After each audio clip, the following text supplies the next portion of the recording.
First Lady aumitwo thutha ni mabatiri na amwari kuuma thibitari ino ya St Francis Kasarani aruguririe rũhonge rũrũ rweru rwa thibitari ino iria ikoretwo igiteithia mwingi wa mwena uyu.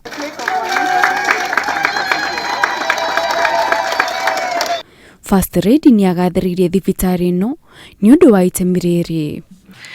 This institution has one of the highest number of pediatric reconstructive surgeries in East and Central Africa.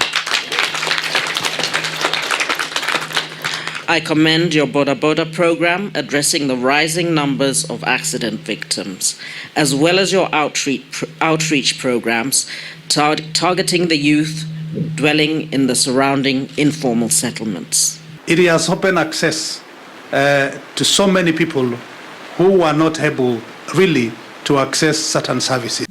Kuringana na First Lady, kuhingurwo kwa thibitari ino guguteithiriria to aikari a Kasarani tu no ni nginya aria me matura maria marigicĩirie. St Francis Hospital today plays an important role in serving communities from Kasarani, Rweru, Kahawa, with some patients coming from as far as Kiambu and Machakos counties. We remain in the forefront to ensuring that every Kenyan will have access to equitable and affordable equality health care of the highest standard wherever they are.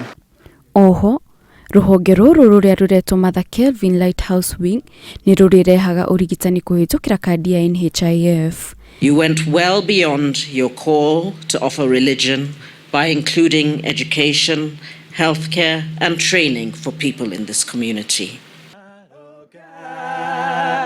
Be gracious, be gracious. Ngiribotera Inooro TV, Geto Kate Muthoni.